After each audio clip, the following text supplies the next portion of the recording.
Nosso tema de hoje é a fosforilação oxidativa. A via final da metabolização de todos os nutrientes para a formação do ATP.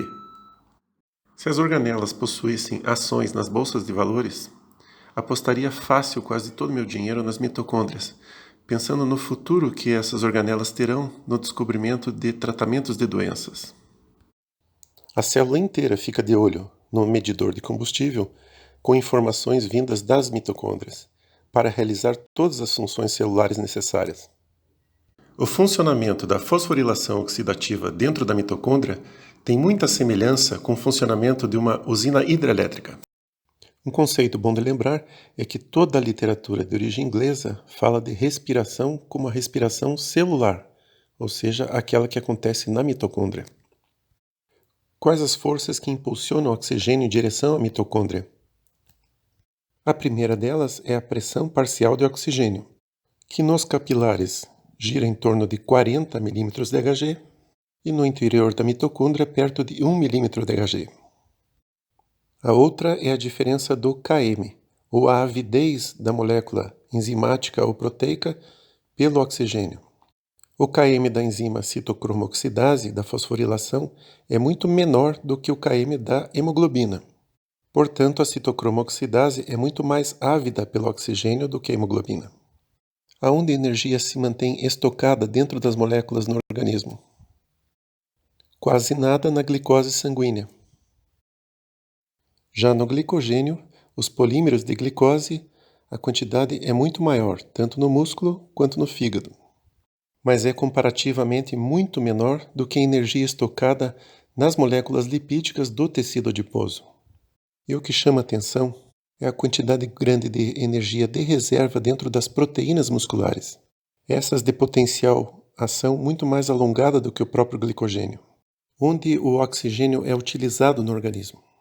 Quase 100% dentro da mitocôndria. E com que finalidade esse oxigênio é utilizado? Uma parte muito maior para a produção de ATP na fosforilação oxidativa. Fosforilação é essa que, quando não é muito eficiente, muitas vezes de forma proposital, gera a produção de calor, através do vazamento de energia. E no que o ATP produzido costuma ser gasto? Numa grande proporção para a síntese de proteínas.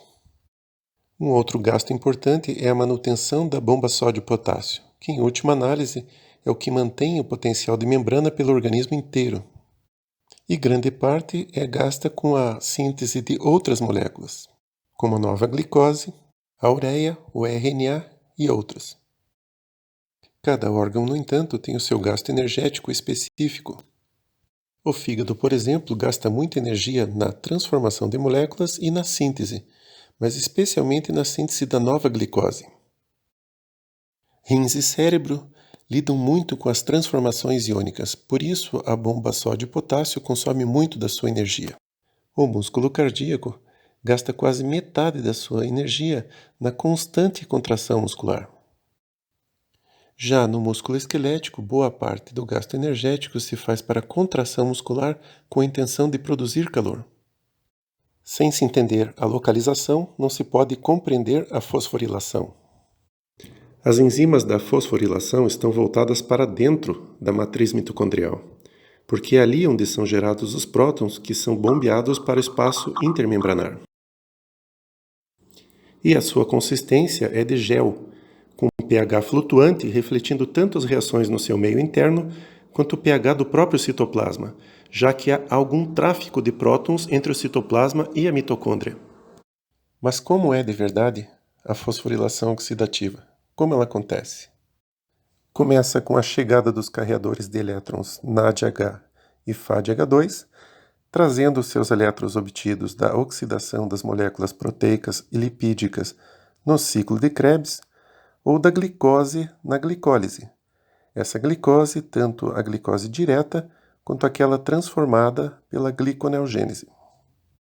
Se chama de complexo enzimático, mas são, na verdade, proteínas transportadoras de elétrons que tem propriedades oxidorredutoras atribuídas pelos seus grupos prostéticos, como o M, os átomos de cobre, a associação ferro-enxofre, as flavinas, além do citocromo e da ubiquinona, estas duas últimas independentes e móveis.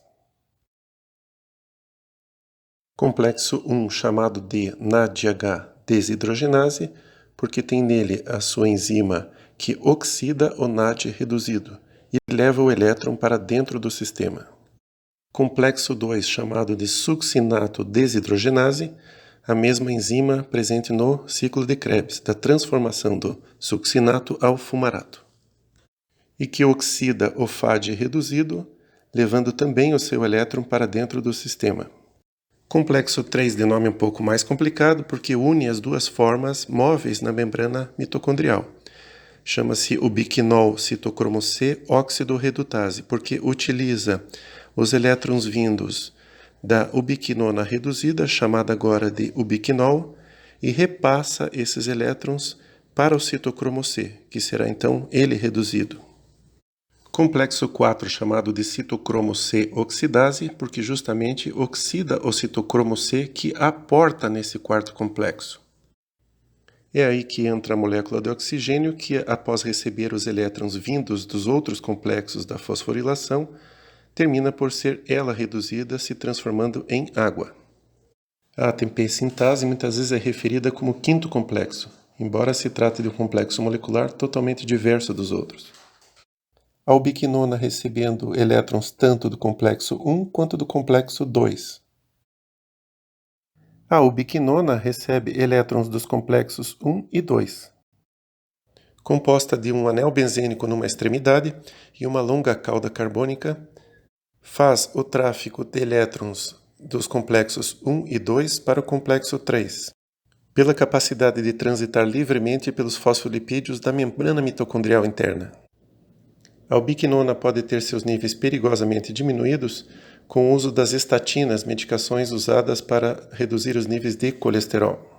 Já o citocromo C é uma hemiproteína, com um parentesco com a hemoglobina, hidrossolúvel e que transita solta na camada externa da membrana mitocondrial interna, transferindo elétrons entre o complexo 3 e o complexo 4.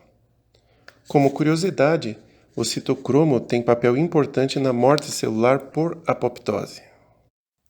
A transferência desses elétrons da primeira enzima, do NADH, ou da segunda, do FADH2, para a sequência de moléculas ubiquinona, terceiro complexo, citocromo C, quarto complexo, até a chegada no oxigênio, receptor final dos elétrons, o grande agente oxidante por natureza. O que acontece de forma muito simplificada é que as coenzimas podem se oxidar, transferindo esse elétron para a enzima, e a enzima, agora reduzida, transfere esse elétron para a coenzima oxidada. O sistema todo dos complexos enzimáticos é ladeira abaixo em termos de diferença de energia, passando elétrons para moléculas cada vez mais facilmente reduzidas até a chegada ao O2. O motivo de respirarmos o oxigênio é esse processo do quarto complexo. Se o oxigênio não chega, a produção de ATP para. Lembrando que a membrana interna da mitocôndria é relativamente impermeável aos prótons. Por isso, só passam aonde é permitido passar. A energia derivada das reações exergônicas pelas enzimas 1, 3 e 4 do complexo enzimático é utilizada para a transferência dos prótons, por modificação conformacional, da matriz mitocondrial para o espaço intermembranar, contra um gradiente eletroquímico, servindo para aumentar ainda mais esse gradiente. Bombeamento ou lançamento de próton, então, gerado por uma modificação conformacional. A enzima do complexo 2 é a única que não realiza o bombeamento de prótons para o espaço intermembranário. Apenas transfere o seu elétron para a ubiquinona. A sigla ΔP se refere ao gradiente ou à diferença de prótons entre o espaço intermembranário e a matriz. A volta desses prótons quase que apenas pela ATP sintase, que utiliza essa energia da passagem de prótons de volta à matriz para fazer girar a máquina molecular, uma turbina. Para colar mais um grupo fosfato, daí o nome fosforilação, na molécula do ADP, transformando esse em ATP. Um detalhe importante é que a enzima ATP sintase une o ADP ao fosfato sem a necessidade da passagem dos prótons. Essa passagem dos prótons tem, na verdade, a função de liberar o ATP formado da ATP sintase. Vamos às contas, então. A conta de prótons bombeados é de 4 no primeiro complexo, 4 prótons no terceiro complexo e apenas 2 prótons no quarto e último complexo. Um detalhe técnico é que o NADH recebe e libera um íon hidrogênio na forma de hidreto. Já o FADH2 lida com hidrogênio diatômico. Daí as diferenças na liberação desses prótons, e o motivo pelo qual o segundo complexo não bombeia prótons. O complexo 2 então transfere energia para que o complexo 3 e 4 possam bombear os seus prótons.